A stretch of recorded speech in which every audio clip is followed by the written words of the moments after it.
السلام علیکم ورحمۃ اللہ وبرکاتہ۔ الحمدللہ وحدہ والصلاة والسلام علی من لا نبی بعد اما بعد۔ آج کا موضوع ہے حرمت والے 4 مہینے اور ان کے خاص احکام۔ محترم سامعین کرام، ماہ محرم عظیم الشان اور مبارک مہینہ ہے۔ یہ ہجری سال کا پہلا مہینہ اور حرمت والے 4 مہینوں میں سے ایک ہے۔ اللہ سبحانہ وتعالی نے قرآن مجید کے اندر سورہ توبہ میں ارشاد فرماتا ہے آیت نمبر 36 میں، ان عدۃ الشہور عند اللہ 12 شہرا فی کتاب اللہ یوم خلق السماوات والارض منها 4 حرم ذلک الدین القیم فلا تظلموا فیہن انفسکم۔ بے شک مہینوں کی گنتی اللہ سبحانہ وتعالی کے نزدیک لوح محفوظ یعنی کتاب اللہ میں 12 ہے، اور یہ اس دن سے ہے جب سے اللہ سبحانہ وتعالی نے آسمان اور زمین کو پیدا کیا، اور ان میں 4 مہینے حرمت والے ہیں، اور یہی درست دین ہے۔ لہذا تم ان مہینوں میں اپنے آپ پر اپنے نفس پر ظلم نہ کرو۔ یعنی سال 12 مہینوں کا ہے، اور ان سال 12 مہینوں میں سے 4 مہینے حرمت و ادب کے ہیں۔ حرمت والے 4 مہینے کون سے ہیں یہ قرآن مجید کے اندر کہیں نہیں بتایا گیا، اس کی تعین نہیں کی گئی، لیکن صحیح بخاری کے اندر اور صحیح حدیث کے اندر اللہ کے رسول صلی اللہ علیہ وسلم نے ان 4 مہینوں کو بالکل واضح کر دیا کہ وہ 4 مہینے کون سے حرمت والے ہیں۔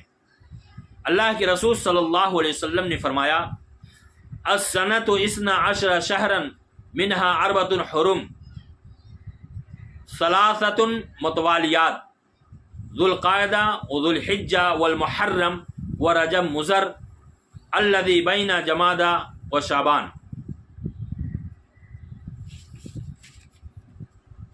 سال 12 مہینوں کا ہے، 4 مہینے حرمت کے ہیں، 3 پیدر پہ ذو القعدہ ذو الحجہ اور محرم، اور 4تھا مہینہ رجب مضر جو کہ جمادی الثانی اور شعبان کے درمیان آتا ہے۔ 3 پیدر پہ اور 4تھا اکیلا، اس میں حکمت کیا ہے؟ حافظ ابن کثیر رحمہ اللہ علیہ نے اس کی حکمت یہ بیان کی ہے کہ ذو القعدہ میں جو کہ حج والے مہینے سے پہلے آتا ہے، وہ لوگ اس مہینے میں جنگ و جدال، لڑائی جھگڑا، خونریزی کو بند کر دیا کرتے تھے، اور ذو الحجہ کے مہینے میں وہ حج ادا کیا کرتے تھے۔ پھر اس کے بعد ایک اور مہینہ بھی حرمت والا قرار دے دیا تاکہ وہ امن و امان کے ساتھ اپنے وطن کو لوٹ سکیں۔ پھر سال کے درمیان ایک اور مہینہ حرمت والا قرار دے دیا تاکہ وہ عمرہ اور زیارت بیت اللہ کے لیے امن کے ساتھ آ جا سکیں۔ اس آیت کریمہ کے اندر فلا تظلموا فیہن انفسکم یعنی ان میں خصوصی طور پر تم اپنے آپ پر، اپنے نفس پر ظلم و زیادتی نہ کرو۔ ظلم تو سال کے 12 مہینوں میں ممنوع ہے، منع ہے، لیکن ان 4 مہینوں کی عزت و حرمت اور ان کی تقدس کی وجہ سے اللہ تعالیٰ نے خاص طور پر ان مہینوں میں اپنی جانوں پر، اپنے نفسوں پر ظلم کرنے سے منع فرما دیا ہے۔ یعنی اس حدیث سے، اس آیت کریمہ سے معلوم ہوا کہ ماہ محرم یہ حرمت والا مہینہ ہے، یعنی 4 مہینوں میں سے ایک ہے۔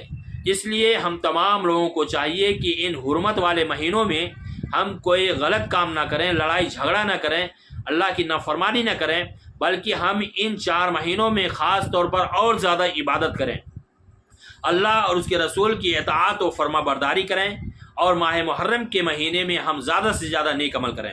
اللہ تعالیٰ سے دعا ہے کہ اللہ رب العالمین ہم تمام لوگوں کو اس مہینے میں ہمیں نیک عمل کرنے کی توفیق عطا فرمائے، اور اللہ کی نافرمانی اور اللہ اس کے رسول کی نافرمانی کرنے سے